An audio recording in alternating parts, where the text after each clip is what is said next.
Welcome to the Busy Guy Show. My name is Vince LoCascio, and I'm a busy guy. I promise you, the busiest guy I probably will ever meet, Tom Dreesen. He's a stand-up comedian. He's appeared over 60 times on the Tonight Show and has guest hosted the Letterman Show. Tom, welcome to the show. Vince, good to see you. It's great to have you here.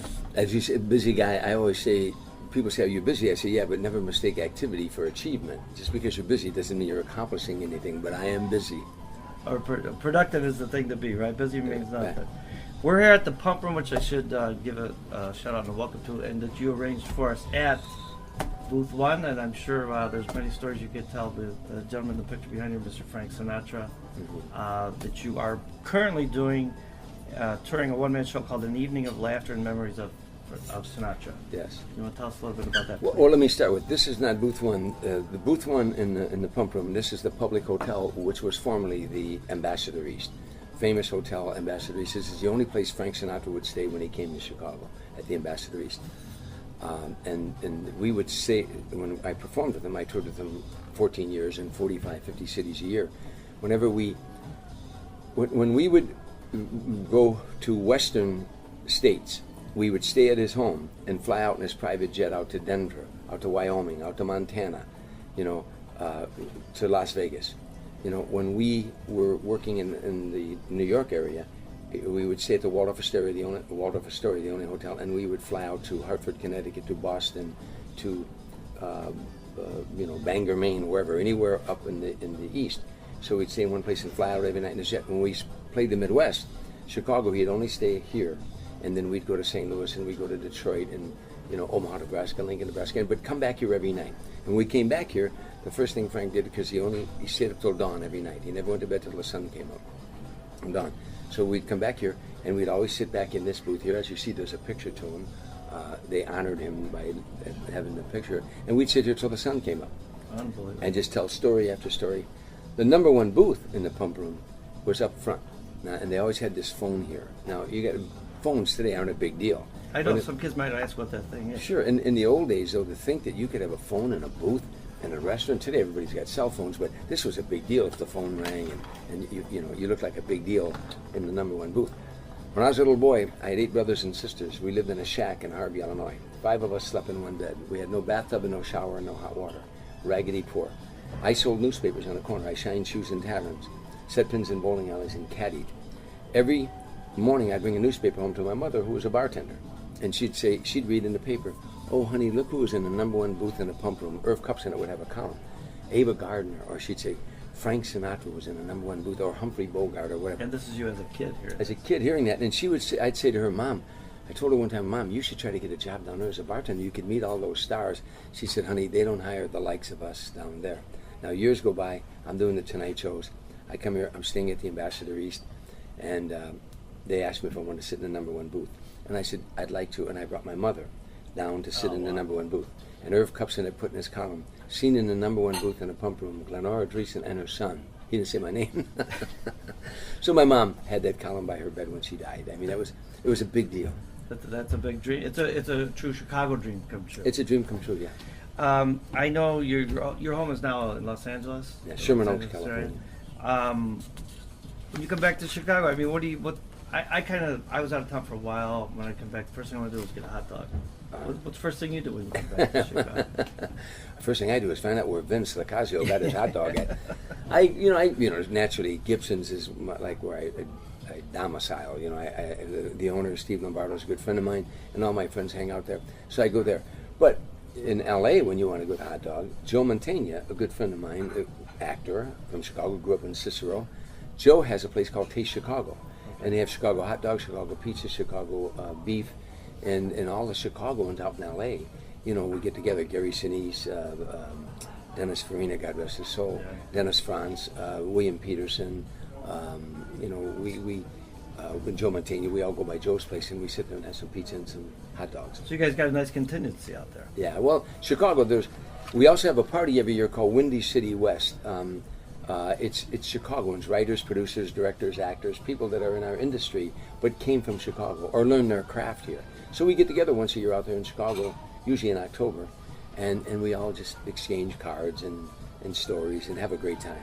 It's what he called my kind of town, right? Yeah, Chicago, you know, it's the greatest city in America, bar none, not because we're from there, but I travel all over the world.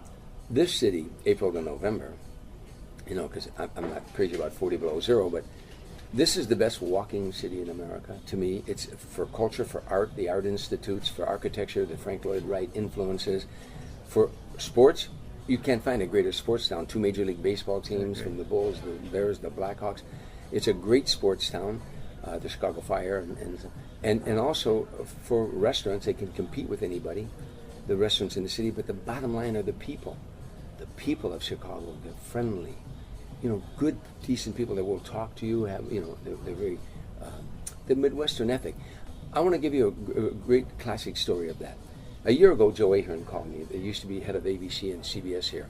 He's now with the 100 Club. They, if a policeman is killed on the line of duty or a first responder, the 100 Club immediately takes care of the widow and the children, getting them into colleges and stuff like that, bringing money to them. It's a very nice thing. He said, Tommy, help me. I want to put together a PSA, a public service announcement. I was getting a haircut in Los Angeles, in Sherman Oaks. I said, I'll call you back in an hour. In 1 hour, Vince, I called him. I said, I got Dennis Farina, Dennis Franz, Joe Mantegna, William Peterson, Gary Sinise, and myself. All of those guys played police officers, including me in a movie. I played a cop. They all played cops on TV or something. And Dennis Farina was a cop. Joe Mantegna said, not only will I do it, but you can shoot it at Criminal Minds Studio next to Criminal Minds. My point is, not one of those guys said, call my lawyer, call my manager. Each guy said, I'm in. Stand alone. That's Chicago. That's who we are in Chicago. That's why when you called me and said, would I do this? I said, yes. I didn't tell you to call my manager or my agent and put you through all the hoops. You know. I have to comment on that because I cannot tell you how approachable you were to me. I mean, I don't know how I got the numbers on the website and something. Then I called and you answered the phone, or I got through to you right away. You were as nice as could be, and I was like, you know, this guy doesn't know me from Adam, and you gave me that sense of, you know, here you are, top stars with Sinatra and everybody, and you're answering my phone call, and you're here today. So. Well, I mean, that's Chicago. That's what we learned, our core values in the city. Again, I had 8 brothers and sisters. 5 of us slept in one bed. You know, you think that I'd grow up that poor, or anybody that would grow up like that, and not be attuned to others' feelings, you know. And I know when I started out in show business, before I started out in show business, if I went to the Harvey Holiday Inn and the drummer and a little band said hello to me, I thought that was pretty cool. The drummer came off stage and said hi to me. So I know how good that made me feel. So I always thought, if I can make people feel good, then so be it. Well, just to back up a little bit, and I promise you, for anybody that's interested, and a lot of people are, or however I'm phrasing it correctly, but your website has ultimate things of knowledge and information about you. But just to back up and tell us a little bit about Tim and Tom and that act. Like, what got you out of Harvey to By the way, the website is tomdreesen.com. That's DREESEN.com. But what started me out in show business, I had no thought of ever being in show business. I never dreamed of being in show business. It was the furthest thing from my mind. I spent 4 years in the service, came out, got odd jobs. I worked construction. I wheeled concrete. I poured sidewalks and basements. I was a bartender. I worked on a loading dock. I was a Teamster guy, and then I dropped my card and I became management, and I was a foreman at a Jones Motor Company at a truck loading dock. I had all kinds of odd jobs. I was a private detective, you know. Great. I was a photographer. I sold life insurance. I never, at each job, I did okay, but in my heart, I kept thinking, there's something I should be doing, and this isn't it. I mean, I just was frustrated. I would go to the bars and drink with my buddies in those days and be frustrated, saying, I belong somewhere, but it's not here. I was in the JCs, a civic group. The JCs in those days worked in the community, making the community a better place to live. But in doing so, you learned how to serve on committees. You learn how to chair committees. You learn how to run projects and get things done, and delegate authority, and then follow up on that. You know, one of the problems facing our community in those days were drugs, as they are today. I wrote a drug education program teaching grade school children the ills of drug abuse with humor. It's a concept I had. At the first meeting that I was proposing this to the JCs, that I want to run this as a JC project, a young black man had graduated from Norfolk State College, and E.I. DuPont recruited him into Chicago as a marketing rep. He said to me, I'd like to work on that project with you. To show you fate, I had a guy already working with me. I said, gee, I got a friend, you know, and working with me. And the next day my friend called and said, I can't do it. I got a new job. I said, gee, what was that black guy's name? Oh, yeah, Tim Reed. Tim and I worked on this project. The program became #1 in 50 states and in 22 foreign countries, wherever JCs taught drug education at an elementary school level. We were #1 in all their publications. They weren't teaching drug education in those days in colleges or in high school, let alone at an elementary school level. Well, that's what I found interesting, that you were teaching younger kids. Well, you had to get them early. Yeah. You know, the whole idea was that was such a serious subject, so the program was we'd get them laughing. Play records, getting them laughing. Tim and I would play off of one another, getting them laughing, and then once we got them relaxed, we'd plant the seeds. One day, after the program became a big success, a little 8th grade girl walking out of the classroom said, you guys are funny. You ought to become a comedy team. And the thought of a black-white comedy team intrigued us. No one had ever done that before. And we started writing material, and we became America's first black and white comedy team. And as history shows, we were the last. We wrote a book a couple of years ago. The book was called Tim and Tom, An American Comedy in Black and White. And now the book is becoming a movie. You know, we have a script drawn from it, and hopefully it'll become a movie before long. You know. Who's going to play you? Well, who would you like to play? You know, there's a kid that came up to me named Ryan Filippi. Ryan Filippi was married to Reese Witherspoon. He's a real good actor. He was in a movie called Flags of Our Fathers. He played the lead. Clint Eastwood directed that movie. And Clint Eastwood's a good buddy of mine. So I'm in a restaurant called Dan Taylor's out on the West Coast with Clint Eastwood, and Ryan Filippi saw us. He was across the room. A good-looking kid. And he's walking across the room. He saw us, and I guess he thought maybe Clint was going to direct my movie because he read our book, you know. So he's coming across the room, and all these young girls are tripping over one another, you know, going, oh, it's Ryan Filippi. So when he came up to my table, he said, I read your book, and if they make a movie, I want to play you. And I said, is that right? I was a lot better looking than you when I was your age.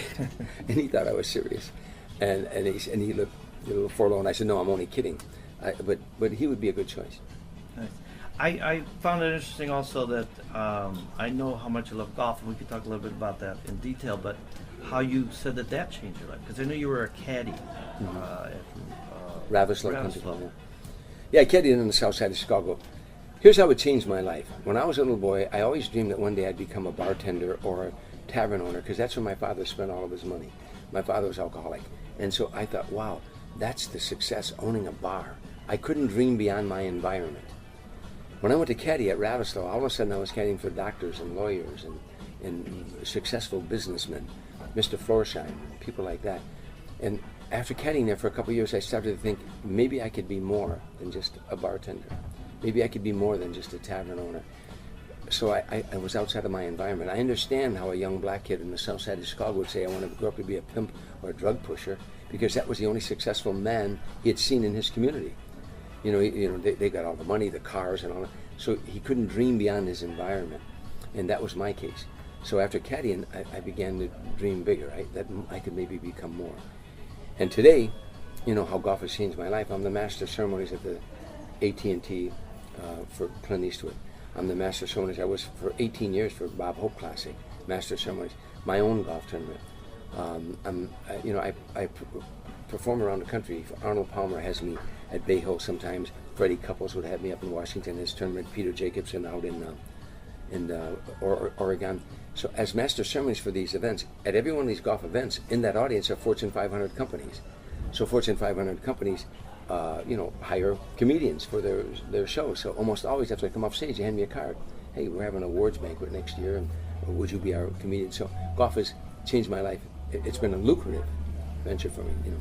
But it's not just the master of ceremonies. You're ranked by Golf Digest #3 celebrity, and Time and Travel Leisure and Golf #9 of all time, celebrity golf.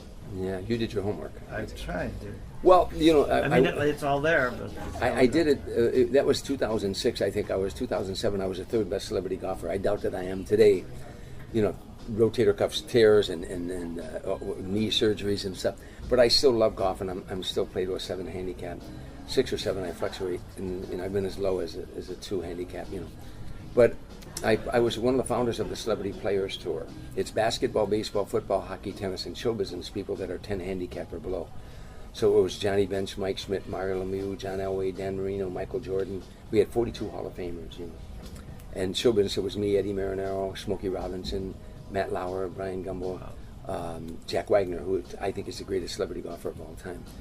So I competed with those guys. Again, dreams come true. When I was a little boy, I loved sports, but if you ever told me one day you're going to get into an arena and you're going to compete with the greatest athletes that lived in your lifetime, I'd have said, that's impossible. That's impossible. But I competed against Michael Jordan, and I competed against Johnny Benson, Mike Schmidt, and Mario Lemieux, and Brett Hull, and all these, but in a golf arena, you know. So golf has been, in other words, growing up poor, you know, I always say that I had 8 brothers and sisters, lived in a shack, 5 of us slept in one bed. I shined shoes in taverns, set pins in bowling alleys, caddied in the summertime, had holes in my shoes as big around as that glass right there. And I say that's the greatest thing that ever happened to me. It's the greatest thing that ever happened to me because that's my perception. I give motivation speeches around the country on 4 subjects: perception, visualization, self-talk, and develop a sense of humor. But perception, number 1, being that it's life is what you perceive it to be. I perceived that poverty in that childhood and all those things to help feed my brothers and sisters, all those jobs, was the greatest thing that ever happened to me because it gave me the persistence, the bulldog tenacity that I have today to survive in a business as precarious as show business is.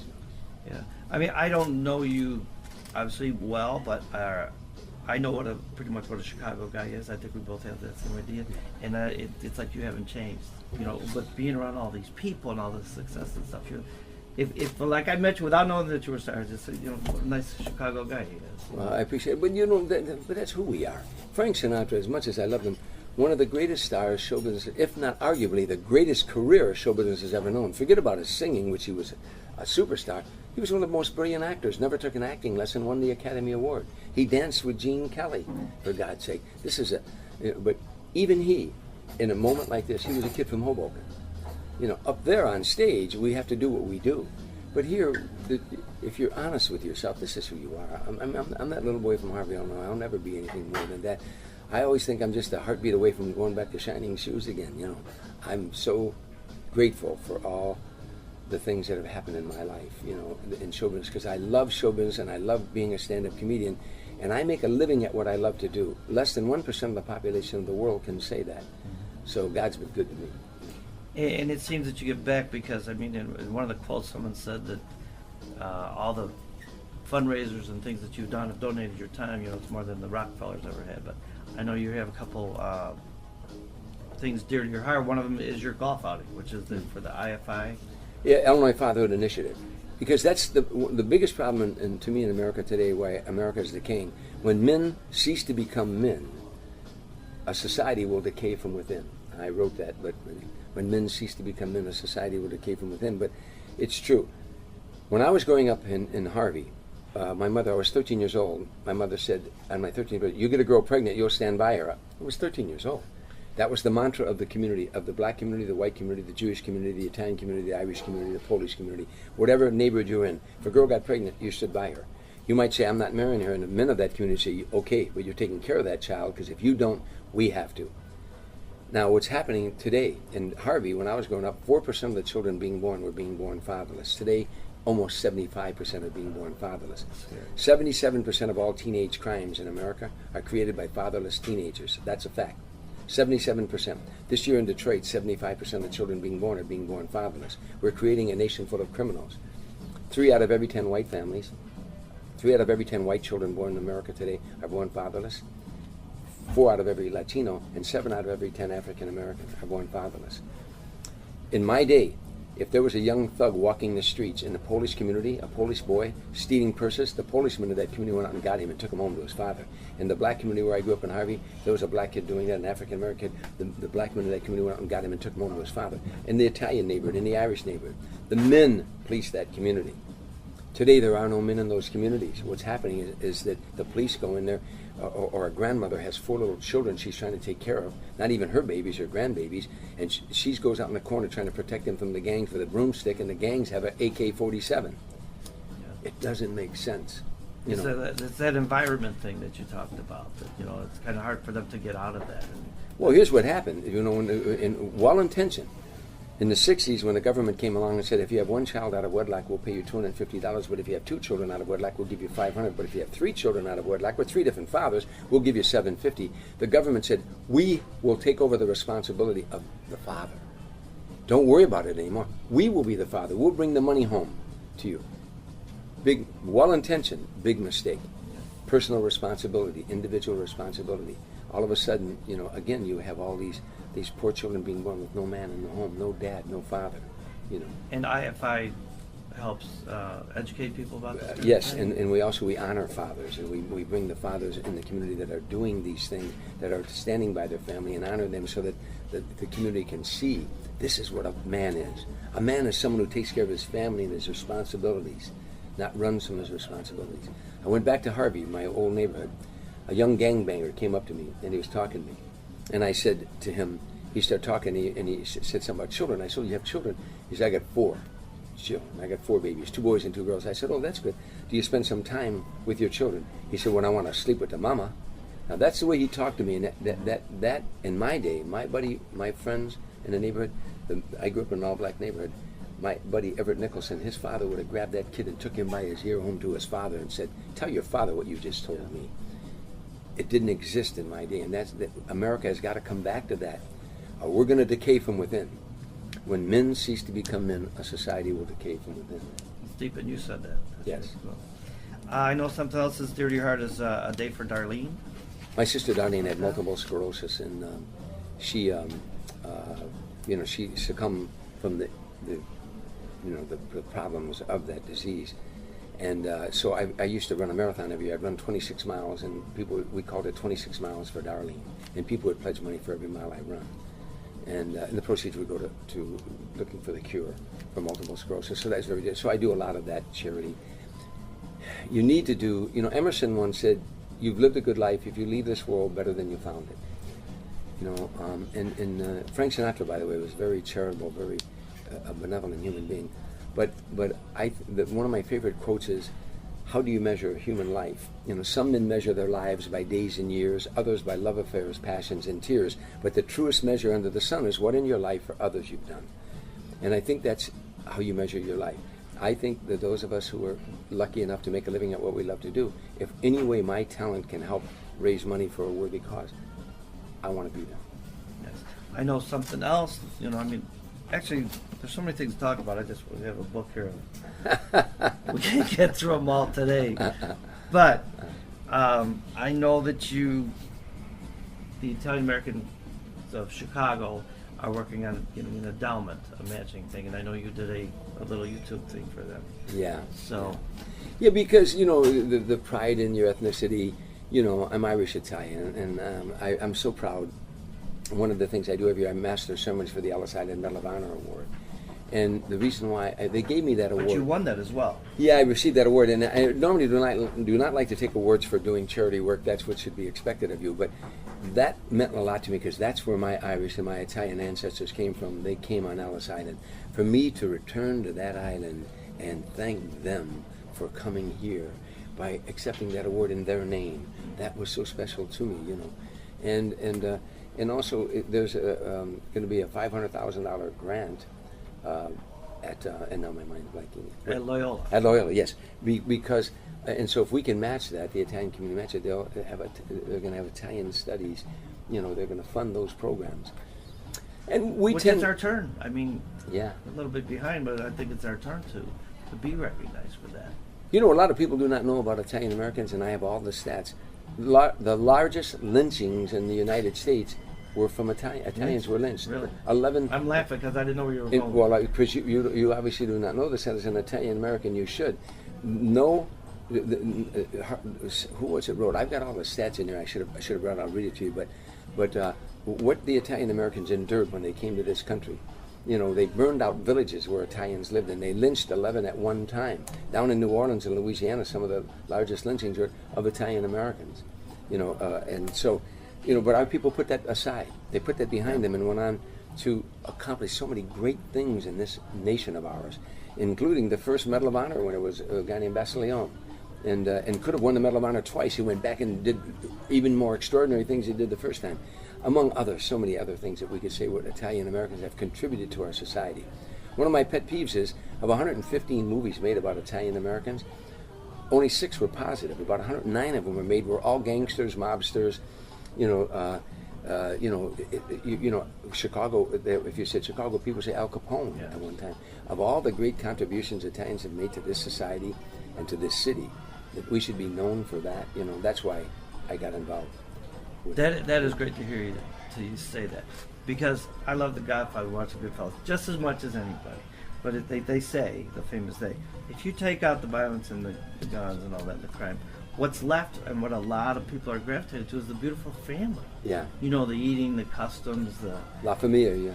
so. Yeah, it did capture that. It really did, but it also glorified the mafia, and there's nothing glorifying about them. Huh. My biological father once threw a jukebox out on the street because the mob insisted he put it in his place, in his tavern. He said no.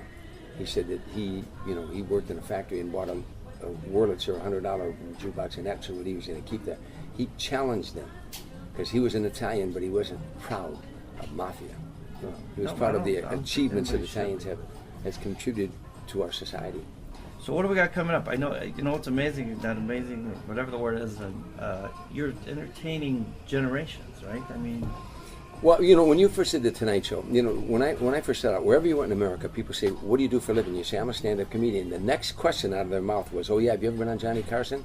And if you hadn't been on Johnny Carson, in the eyes of America, you weren't a comedian. You might want to be one, but you won't. Now, how do you get on the Johnny Carson show in those days, the Tonight Show? You had to write material that made grandma and grandpa, mom and dad, and the kids laugh. You had to write material that was clean enough that made the whole family laugh. So I trained in that. And then throughout the years, I have an album out in front of an all-black audience called That White Boy's Crazy. I've worked all Jewish audiences all over the country. I've worked all Italian audiences, all Irish audiences, but then I've worked the mix, And I continue to work at the Laugh Factory out in Los Angeles when I'm there because they have young black, young Latino, young white, young Asian every night in those audiences. So I want to stay in touch with the youth of our nation as well as those of our generation. And coming up, and hopefully it should air in time, you're going to be doing a weekend with the Rat Pack at the Laugh Factory. Yeah, well, the owner of the Laugh Factory, and I've invested in that place here in Belmont and Broadway, the Laugh Factory. He wants to do Rat Pack weekend this weekend, where I will, I'll have a guy sing some Sinatra songs, and I'll do some stand-up comedy, and then I'll do some Sinatra stories and Dean Martin stories and Sammy Davis stories to let the young people of our society know about these three great performers that loved one another, had enormous talent, Dean Martin, Sammy Davis, and Frank Sinatra. But their charisma when they were together on stage and the love they had for one another was I've never seen anything like it before or since. And you were like the kid of it all. Yeah, I was sitting in the wings all the time watching, and I toured with Sammy Davis 3 years, and I did Dean Martin shows, and then of course I toured with Frank all those years. I would sit in the wings every night and watch those grandmasters, the way they walked to that microphone, the way they approached that stage.